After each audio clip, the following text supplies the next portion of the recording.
आप mutual fund exam दे रहे हो, यानी आप NISM सीरीज 5A एग्जाम के लिए खुद को प्रिपेयर कर रहे हो, तो ये वीडियो आपके लिए हेल्पफुल रहेगा। इस वीडियो में डिफरेंट चैप्टर से 20 क्वेश्चंस है, इसे आप चेक कर सकते हो आप कितने प्रिपेयर हो। Welcome to Funtech examine. तो चलिए शुरू करते हैं क्वेश्चन नंबर 1 से। Question number 1, which amongst the following does not have any role to evaluate an investment? A. Taxability. B. Familiarity. C. Liquidity. D. Return. किसी इन्वेस्टमेंट के evaluation में इनमें से किसकी कोई रोल नहीं है? किसी इन्वेस्टमेंट प्रोडक्ट के इवैल्यूएशन में return, liquidity, safety, convenience, ticket size, taxability, tax deduction, इन सभी की रोल होती है। फैमिलियरिटी एक बिहेवियरल बायस है जिससे इन्वेस्टर्स इन्वेस्टमेंट डिसीजन लेते समय इन्फ्लुएंस्ड होते हैं। किसी इन्वेस्टमेंट प्रोडक्ट के इवैल्यूएशन में इसकी कोई रोल नहीं है। सो इस क्वेश्चन का सही आंसर है option B, familiarity. Question number 2, what is the minimum percentage of return investors can expect from an actively managed mutual fund scheme? जब फंड मैनेजर्स एक्टिवली किसी स्कीम को मैनेज करते हैं तब इन्वेस्टर्स कितने परसेंट रिटर्न की उम्मीद कर सकते हैं? A 18%, B 10%, C 20%, D no guaranteed return.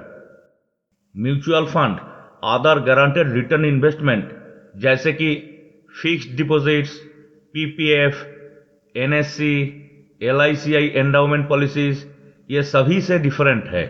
Mutual fund market risk के अधीन है। Movement of markets, performance of individual securities, जहां म्यूचुअल फंड स्कीम पैसा इन्वेस्ट करता है और फंड मैनेजर्स का स्ट्रैटेजी भी स्कीम रिटर्न के लिए एक डिसाइडिंग फैक्टर है। म्यूचुअल फंड किसी रिटर्न की गारंटी नहीं देते हैं। तो इस क्वेश्चन का सही आंसर है option D, no guaranteed return. Question number 3, with whom amongst the following are the mutual fund distributors registered? A. AMFI, Association of Mutual Funds in India. B. NAC, National Stock Exchange. C. SEBI, Securities and Exchange Board of India. D. RTS, Registrar and Transfer Agents. इनमें से किसके साथ mutual fund distributors registered होते हैं? Mutual fund distributor बनने के लिए किसी भी कैंडिडेट को सबसे पहले NISM सीरीज 5A एग्जाम पास करनी होगी। एक बार जब कैंडिडेट एग्जाम पास कर लेते हैं तो उन्हें KYD यानी नो योर डिस्ट्रीब्यूटर प्रोसेस पूरी करनी होगी और फिर कैंडिडेट्स AMFI के साथ खुद को रजिस्टर करने के बाद ARN यानी AMFI रजिस्ट्रेशन नंबर प्राप्त कर सकते हैं। इसके बाद डिस्ट्रीब्यूटर्स म्यूचुअल फंड हाउस के साथ खुद को एम्पैनल कर सकते हैं। तो इस क्वेश्चन का सही आंसर है ऑप्शन ए, AMFI, जिसके साथ म्यूचुअल फंड डिस्ट्रीब्यूटर्स रजिस्टर्ड होते हैं। Question number 4, which of the following is not a right of the unit holders of mutual funds? Number 1, receiving account statements. Number 2, inspection of trust deed. Number 3, right to know grievance redressal यानी कितनी शिकायतों का समाधान हुआ। Number 4, right to take investment decision. इन चारों में से कौन सा म्यूचुअल फंड के यूनिट होल्डर्स के राइट नहीं है? म्यूचुअल फंड के थ्रू इन्वेस्टमेंट से इन्वेस्टर्स के पास कुछ राइट्स होते हैं जैसे कि appointment of nominees, documents inspection, grievance redressal, termination of AMC, beneficial ownership, receiving information on changes, periodic account statements etcetera. Mutual fund के fund managers proper market research और एनालिसिस से इन्वेस्टमेंट डिसीजन लेते हैं, schemes को manage करते हैं। Investors कोई भी इन्वेस्टमेंट डिसीजन नहीं ले सकते हैं। तो इस क्वेश्चन का सही आंसर है ऑप्शन सी, यानी number 4, right to take investment decision. ये इन्वेस्टर्स का राइट नहीं है। Question number 5. Which amongst the following fund has an objective to provide reasonable income with high liquidity in the shortest period? A. Dynamic Bond Fund. B. Overnight Fund. C. Sectorial Fund. D. ELSS Fund. इनमें से किस fund का objective कम से कम time में high liquidity के साथ reasonable income generate करना है? हर स्कीम में इन्वेस्टर्स के नीड्स और प्रेफरेंसेस के आधार पर एक प्री डिफाइंड इन्वेस्टमेंट ऑब्जेक्टिव होता है। ऑब्जेक्टिव ऑफ इक्विटी फंड, एक पोर्टफोलियो से कैपिटल एप्रिसिएशन। डेब्ट फंड, पोर्टफोलियो से रेगुलर इनकम और risk reduction. Hybrid fund, capital appreciation के साथ रेगुलर इनकम। ओवरनाइट फंड, इस स्कीम का ऑब्जेक्टिव है एक बिजनेस डे की मैच्योरिटी वाली ओवरनाइट सिक्योरिटीज में इन्वेस्ट करके हाई लिक्विडिटी के साथ रीजनेबल इनकम प्रोवाइड करना। तो इस क्वेश्चन का सही आंसर है option B, overnight fund. Question number 6. Amongst the following, in which type of investment instruments a fund of fund invests predominantly? A. Government securities. B. Only in equities. C. Other mutual funds. D. In gold market. इनमें से किस type के investment instrument में एक fund of fund mainly invest करता है? एक fund of fund mainly other mutual fund schemes में इन्वेस्ट करता है। फंड ऑफ फंड्स मार्केट्स में सबसे अच्छे परफॉर्मेंस करने वाले अदर म्यूचुअल फंडों में इन्वेस्टमेंट से प्रॉफिट सिक्योर करता है। अंडरलाइंग फंड्स में टोटल एसेट का मिनिमम 95% इन्वेस्ट होता है। तो इस क्वेश्चन का सही आंसर है option C, other mutual funds. Question number 7. Mutual funds buy and sell securities on dash basis? A. Delivery basis. B. Intraday trading. C. Any one of the above. D. None of the above. इनमें से कौन सा option सही है? Mutual funds delivery basis पर securities खरीदते और बेचते हैं। म्यूचुअल फंड के लिए इंट्राडे ट्रेडिंग की ऑप्शन नहीं है। इसका मतलब है कि म्यूचुअल फंड्स एक ही दिन में बाई और सेल नहीं कर सकते हैं। तो इस क्वेश्चन का सही आंसर है option A, delivery basis. Question number 8. Mutual funds are established as trust. Who are the beneficiaries of mutual fund trust? A. AMC मतलब Asset Management Companies. B. Large Investors. C. Sponsors. D. All Unit Holders. इनमें से कौन mutual fund trust के beneficiaries है? Mutual fund trust investor से पैसा इकट्ठा करता है और इन्वेस्टर्स के इन्वेस्टमेंट ऑब्जेक्टिव नीड्स के हिसाब से डिफाइंड सिक्योरिटीज में इन्वेस्ट करता है। म्यूचुअल फंड में इन्वेस्टर्स यानी unit holders mutual fund trust के बेनिफिशियरीज होते हैं। तो इस क्वेश्चन का सही आंसर है option D, all unit holders mutual fund trust के बेनिफिशियरीज है। Question number 9. Which among the following is not counted in asset class? A. Mutual fund. B. Equity. C. Real estate. D. Fixed income securities. इनमें से किसे asset class में नहीं गिना जाता है? Equity, real estate, fixed income securities, commodities जैसे gold, silver सभी एसेट क्लास में आते हैं। म्यूचुअल फंड एक इन्वेस्टमेंट व्हीकल है जिसके थ्रू इन्वेस्टर्स अपने इन्वेस्टमेंट ऑब्जेक्टिव्स, नीड्स, गोल्स के अनुसार डिफरेंट एसेट क्लास में इन्वेस्टमेंट करते हैं। तो इस क्वेश्चन का सही आंसर है ऑप्शन ए, म्यूचुअल फंड, जो एसेट क्लास में नहीं आता है। Question number 10. Which of the service providers offices serve as ISCs यानी investors service centres? A distributors, B KRS KYC registration agency, C RTS registrar and transfer agents, D depositories. इनमें से किसके office investors service centres होता है? RTS mutual fund कंपनियों के record maintain करने में मदद करते हैं। आरटीएस किसी भी इश्यूज के संबंध में इन्वेस्टर से एप्लीकेशन कलेक्ट करते हैं। इन्वेस्टर से प्राप्त एप्लीकेशन और पैसे की प्रॉपर रिकॉर्ड रखते हैं। आरटीएस के ऑफिसेस इन्वेस्टर्स सर्विस सेंटर्स के रूप में कार्य करते हैं। तो इस क्वेश्चन का सही आंसर है ऑप्शन सी आरटीएस, यानी रजिस्ट्रार एंड ट्रांसफर एजेंट्स के ऑफिसेस इन्वेस्टर सर्विस सेंटर्स होते हैं। Question number 11.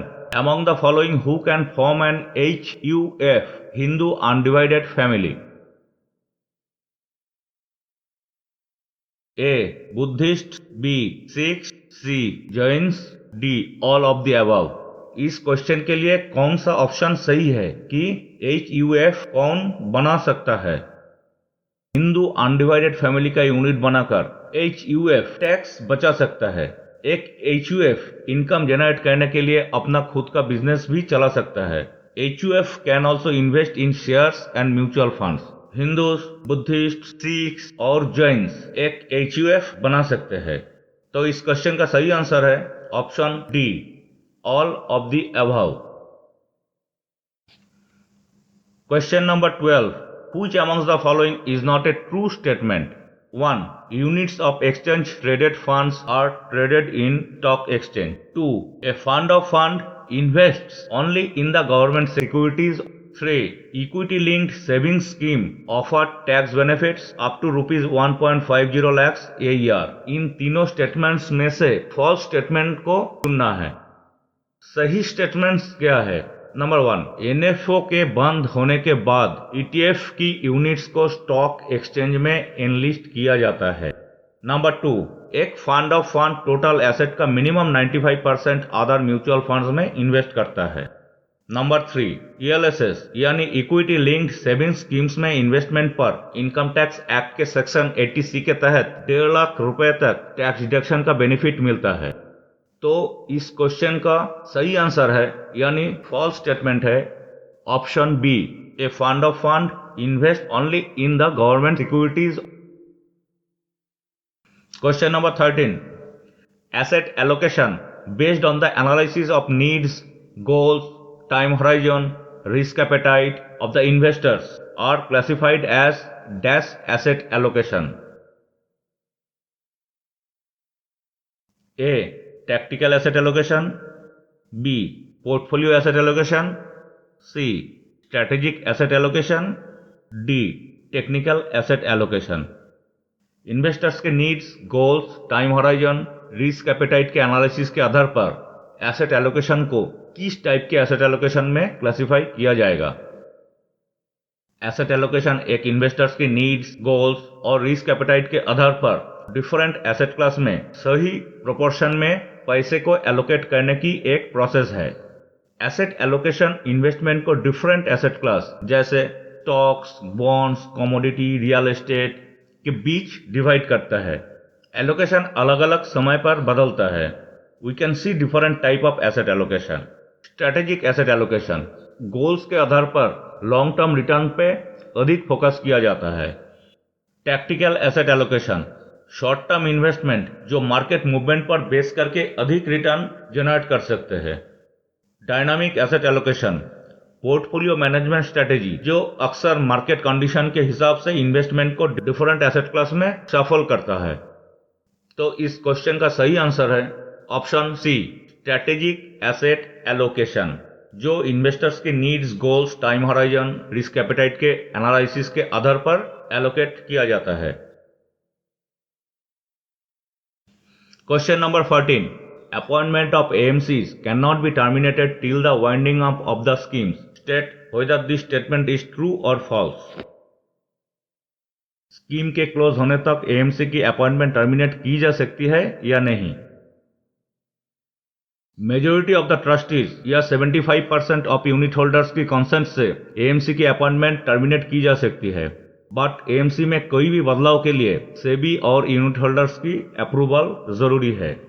तो इस क्वेश्चन का सही आंसर है ऑप्शन बी, फॉल्स, एएमसी की अपॉइंटमेंट टर्मिनेट की जा सकती है। Question number 15, which amongst the following is a disadvantage of investment in mutual fund schemes? A. Lock-in period. B. Regulatory comfort. C. Diversification. D. Economies of scale. इनमें से कौन सा mutual fund scheme में investment का एक disadvantage है? Mutual fund scheme में investment के कोई एडवांटेजेस है, जैसे professional management support, investment diversification, liquidity, regulatory comfort, transparency, economies of scale, tax benefits वगैरह। इन्वेस्टर्स के लिए कुछ लिमिटेशंस भी है, जैसे no control over management cost, no guaranteed return, choice overload, यानी कोई ऑप्शंस में से सिलेक्ट करना मुश्किल। उसके बाद over diversification, lock in period etcetera. तो इस क्वेश्चन का सही आंसर है option A, lock in period, जो म्यूचुअल फंड स्कीम में इन्वेस्टमेंट का एक डिसएडवांटेज है। Question number 16, investors have the right to inspect which of the following documents? A. Trust deed. B. RT agreement. C. Custodial agreement. D. All of the above. इनमें से कौन सा option सही है? इन्वेस्टर्स को ये सब डॉक्यूमेंट्स इंस्पेक्ट करने का राइट है, जैसे trust deed, RT agreement, custodial agreement, investment management agreement, memorandum and article of association of the AMC. तो इस क्वेश्चन का सही आंसर है option D, all of the above. Question number 17, investment objective is closely linked with which of the following? A. Equity, B. Option, C. NAV, D. Scheme. Investment objectives offer documents में disclose किए जाते हैं। सभी schemes investment objective के आधार पर बनाई जाती है। म्यूचुअल फंड्स इन्वेस्टर से पैसा इकट्ठा करके स्कीम के ऑब्जेक्टिव के हिसाब से इन्वेस्टमेंट करते हैं। सो ये क्लियर है कि इन्वेस्टमेंट ऑब्जेक्टिव स्कीम से क्लोजली जुड़ा हुआ है। तो इस क्वेश्चन का सही आंसर है option D, scheme. Investment objective is closely linked with the scheme. Question number 18, which amongst the following investment avenues has the highest liquidity? A. Fixed deposit of bank. B. Open-ended mutual fund. C. Real estate investment. D. Closed-ended mutual fund. इनमें से कौन सा investment सबसे liquid है? Liquidity का मतलब है कि किसी सिक्योरिटी को कितनी आसानी से या जल्दी से सेकेंडरी मार्केट में खरीदा या बेचा जा सकता है, यानी कैश में कन्वर्ट किया जा सकता है। इनमें से ओपन एंडेड म्यूचुअल फंड्स में सबसे अधिक लिक्विडिटी है। Real estate investment illiquid investments में से एक है, क्योंकि कुछ प्रोसेस कंप्लीट करके इसे कैश में बदलने में लंबा टाइम लगता है। बाकी सभी की कुछ फिक्स्ड मैच्योरिटी डेट है, मतलब इन्वेस्टर्स की रिक्वायरमेंट के अनुसार इन्हें बेचा नहीं जा सकता है। तो इस क्वेश्चन का सही आंसर है option B, open ended mutual funds. इनमें से यह सबसे लिक्विड इन्वेस्टमेंट है। Question number 19. Who is responsible for the following activities in the operations of a mutual fund? 1. Tracking corporate benefits. 2. Reconciliation of money assets. 3. Safekeeping of schemes assets. 4. Accepting and delivering securities. ये सभी किसके responsibilities है? A. Sponsor, B. Custodian, C. AMC, D. Trustees. सभी constituents की अलग अलग responsibilities और roles है। यहां मेंशन किए गए सभी एक्टिविटीज कस्टोडियन की रिस्पॉन्सिबिलिटीज है। सो इस क्वेश्चन का सही आंसर है option B, custodian. Question number 20. Who regulates the money market and the interest rate in India? A. MCA, B. RBI, C. SEBI, D. None of the above. India में money market और interest rate को कौन नियंत्रित करता है? MCA, ministry of corporate affairs, India में industrial and service sectors कंपनियों के कामकाज को नियंत्रित करता है। RBI reserve bank of India India में banking sector, money market, interest rate ये सभी को नियंत्रित करता है। SEBI securities and exchange board of India India में सिक्योरिटीज मार्केट के साथ साथ म्यूचुअल फंड को भी नियंत्रित करता है। IRDAI insurance regulatory and development authority of India India में इंश्योरेंस मार्केट को नियंत्रित करता है। PFRDA pension fund development and regulatory authority India में पेंशन मार्केट को नियंत्रित करता है। ये सभी रेगुलेटर्स मिनिस्ट्री ऑफ फाइनेंस के अंडर में हैं। तो इस क्वेश्चन का सही आंसर है option B, RBI reserve bank of India, जो इंडिया में मनी मार्केट और इंटरेस्ट रेट को नियंत्रित करता है।